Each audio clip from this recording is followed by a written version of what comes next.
Hey guys, welcome back to the madness where chaos never sleeps. So buckle up because it's about to get wild. So I have a new story for you guys in regards to October 7th. So I know the anniversary was yesterday, but I'm kind of bringing it to you today. This video is from Fox News clip. Mamdani sparks outrage with October 7th statement. Self-serving. Let's go ahead and jump in. So, anti-Israel protesters marched through the streets of New York City on the anniversary of October the 7th, while Democratic mayoral candidate Zohran Mamdani, in a statement, acknowledged Hamas committed war crimes, but went on to say, quote, in the aftermath of that day, Prime Minister Netanyahu and the Israeli government launched a genocidal war, adding, our government has been complicit through it all. Let's bring in Denise Cohen. She's a New York resident, also graduated from Columbia University, where a lot of these protests have been. Thank you so much for joining the program. Thanks for having me. Let's go straight to the statement, because he spent two sentences condemning the violence that took place on October the 7th. But then he gives an entire dossier for three more paragraphs. Yeah. Very similar to what he did right after the original October 7th, back to 2 years ago. This statement is fascinating because of the backlash. He has a pinned tweet from a year ago. This has way more views than it. It's up to 16 million views when I last checked. And interestingly enough, there are almost 10,000 comments, most of which are very negative. And they've been geotagged. Most of them are from New Yorkers. So it is kind of fascinating, the outrage that this statement of his has sparked. Being a Jew in New York City, explain the impact of these protests. They're, in many cases, are extremely anti-Semitic. Yeah. You're Jewish, but there's some people within your community that still support Mamdani. Explain that to us. Well, it's very hard to explain. It doesn't make any sense to me. And quite honestly, the well-accepted definition of anti-Semitism includes anti-Zionism, which is the right to Jewish self-determination in a land of our own, Israel. So anything that is anti-Zionist is actually anti-Semitic. So when you look at the progressive Jews, and it's only the progressive Jews who are, like leftist activists, that are pro-Palestinian. And this is the same group of people that Mamdani has met with. So they are not supporters of Israel.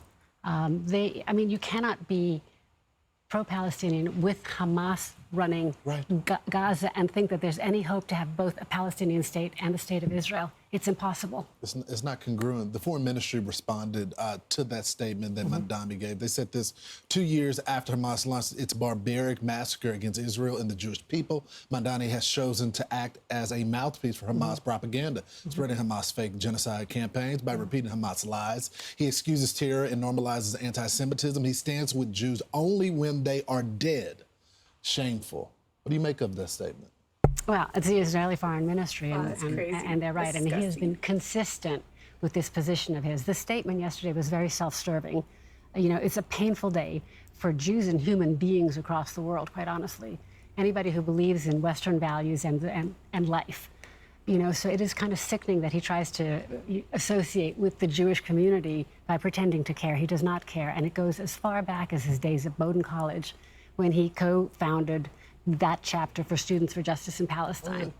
And he has been consistent throughout. He is clearly the most anti-Semitic mayoral candidate New York has ever seen. So what do you do if he becomes mayor? Because the mayor sets the tone for a lot of things in this city. What's next? It's kind of horrifying, and a lot of people are looking at leaving. Now, I don't believe in that. The horrible thing is that it's going to set the tone. So usually they say, like, whatever happens in these progressive cities like New York, California, you'll see a trickle effect. And like what happens in, like, let's say in London, the UK and all that stuff, it starts trickling down into our country, and then from our country it starts trickling down from the different cities to other cities. So you're seeing a rise of this type of person, which is the socialist, communist type of people. And a lot of these young people think, oh my God, communism, it's so great. But if you talk to the people that escaped communism and socialism, the first thing they're going to tell you, it's not great. They're going to tell you, like, y'all need to really stop with this.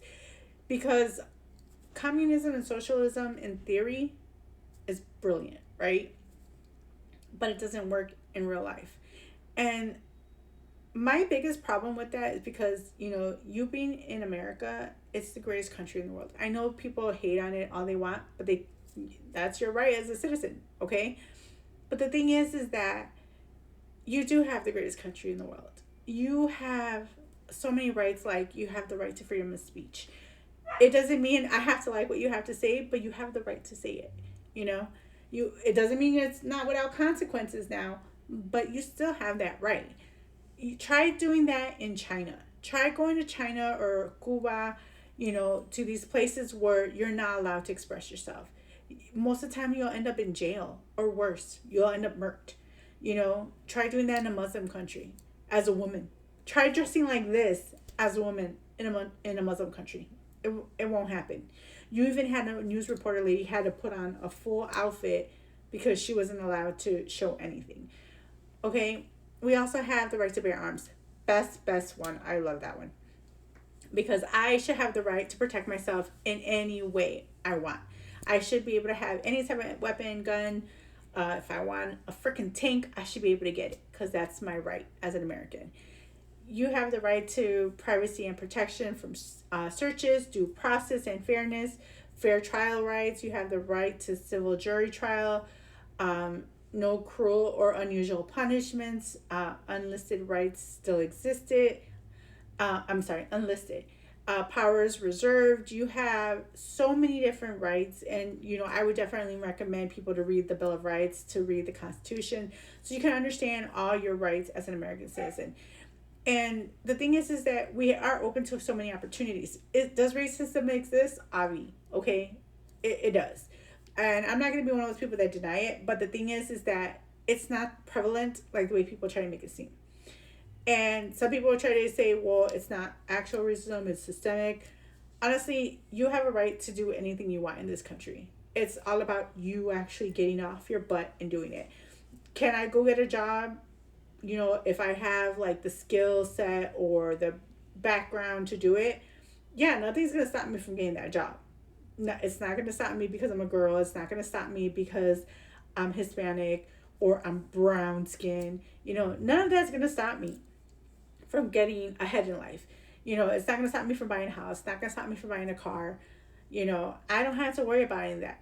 Now, racism does exist. I'm not going to deny that. I've never dealt with racism from, white people. I've only dealt with it with other minority groups that have been racist towards me. I know. I don't get it, but it is what it is. But even with that, I still rather be in this country than any other country in the world. Because guess what? If I became a millionaire, like let's say I worked my butt off and became one of the richest people in the world, I shouldn't have to pay for somebody else that didn't want to get off their butt to do anything with themselves. That's what socialism and communism does. It takes money from people that earned it and worked hard for it and then give it to somebody that didn't even put in on it. So no, I don't think that's right. Like, I don't want to go and let's say become a doctor and end up having to make the same amount of money as somebody that's a bagger at Walmart. Like, why even bother being a doctor? Why even bother going to school? Why even bother doing anything? Not to mention bread lines. Those are one of the most famous things about, what Mamdani is trying to do, which is government ran stores, which never worked also. Y'all people who have ever had WIC know what I'm talking about. When y'all went to go use your WIC cards, you could only use whatever was on there it told you to buy. And that's it.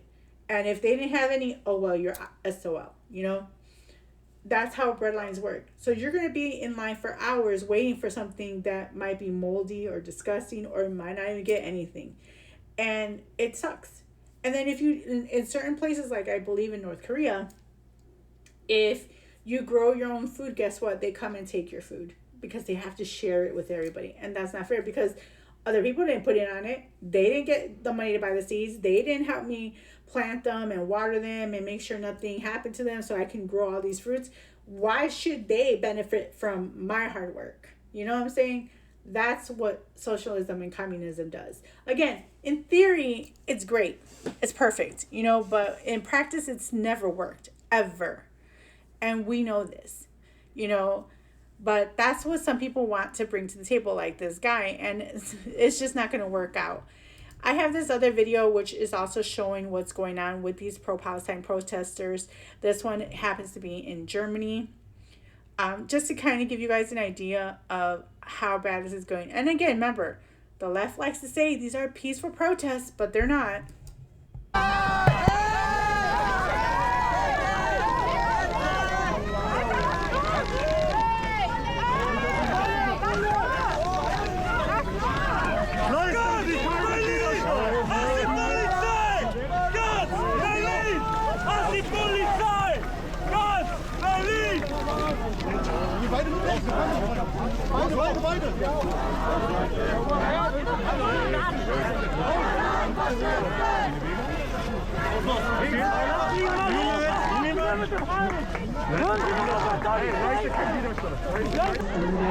Hey, hey! Press, press, press! Press! Press! I'm doing my work, press! Du läufst trotzdem nicht an unserer Kette! Polizeiliche Maßnahme, Abstand! Sie können fotografieren, aber Abstand! Ja, dann Abstand!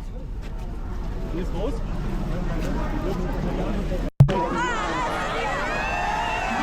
So you've seen that video. I have another video to show you. And this one is also another protest that's happening. But this one has to do with a clash as Palestinian protests go ahead on October 7th anniversary.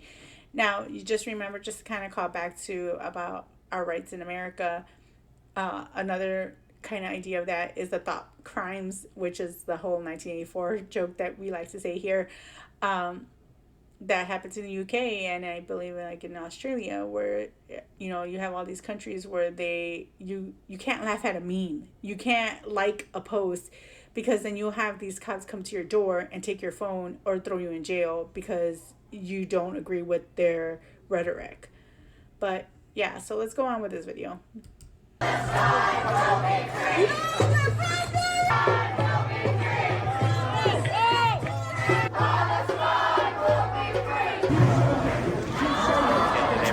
Students today have been protesting against the Gaza genocide, 2 years since October the 7th, the appalling massacre. And in the media, and in fact the government itself, Starmer, has slandered these students, saying they're somehow being insensitive to the suffering of October the 7th, or indeed to what happened, the terrible crime in Manchester that happened last week, while ignoring the obvious fact that their priority is to oppose the genocide now, to oppose the ongoing conflict, which Britain, unfortunately, is complicit in, because we are still sending weapons to Israel. So I'm here today because I find it incredibly insensitive and offensive that they would organize such an event again on a Jewish holiday. Today is the Jewish holiday of Sukkot. But furthermore, October 7th was a day in which Israel was invaded. Israel was the victim. It was an awful, awful event, the largest massacre of Jews since the Holocaust. And we didn't see an Israeli military response in any way, shape, or form until October 27th.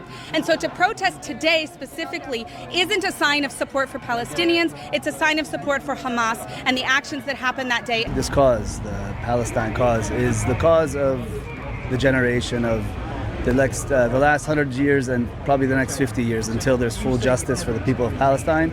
It represents the sort of return to our humanity, collectively, globally. The priority for me as the son of a Holocaust survivor is not just to mourn people who've already died, no matter how much important that is. It's to stop the killing now, as we speak today. Weapons today made in Britain are contributing to the deaths of children and others in Gaza as we speak. That has to stop now in order to save those lives. So these brave student protesters have to keep demonstrating until that genocide stops. I myself am fearful of showing that I'm Jewish or Israeli anywhere in public, and I don't think it should be that way. I think it's crazy that on the 2-year anniversary of the worst massacre of Jews since the Holocaust, that I am the one who's uncomfortable, because there are people here chanting for intifada, which means a violent uprising. There's no such thing as a non-violent intifada. So to hear that being chanted on the anniversary of October 7th, well, there are still 48 hostages in Gaza. It's obscene. It's obscene, and it's totally irresponsible, and I don't know why they would allow it on such a day. Protest is a democratic right, but to do so in this way, on this day, it's outrageous.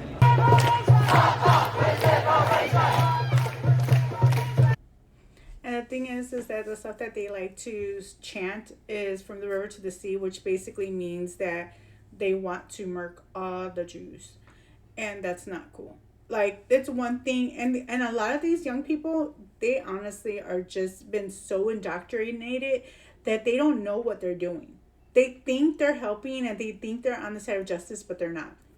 Because if Hamas or Palestine was such good peeps, they wouldn't have attacked a concert. They didn't go after the military. They didn't go after the government. They went after people that were just partying. Okay? They went after people that went to a concert, that were there with children and women, that were just having a grand old time, and they did it in the most cowardly way. Okay? These were people that were unarmed that they attacked. And I'm not siding with either side, but the thing is that you don't do that and then try to play victim and say, oh, now they're attacking us. Well, you just attacked them. Okay, I'm not tit for tat here, but I mean, y'all can't cry foul when y'all did something bad and then you took hostages. And I get it. It's not the Palestinian people, but they're the ones that voted Hamas in. They voted these terrorists in to cause this harm. It doesn't make any sense.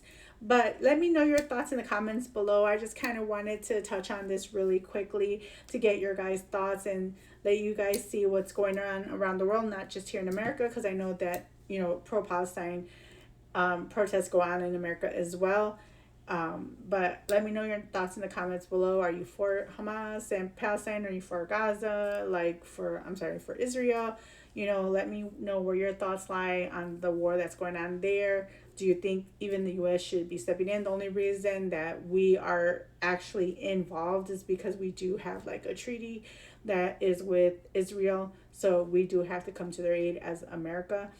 But that's all I have for you guys for now. But don't think you're off the hook just yet. Don't forget to go on and drop me a comment, smash that like button, and hit subscribe. And oh yeah, don't forget to ring that little bell. You don't want to miss the next round of chaos that I have set up for you guys. Thanks for watching. Bye.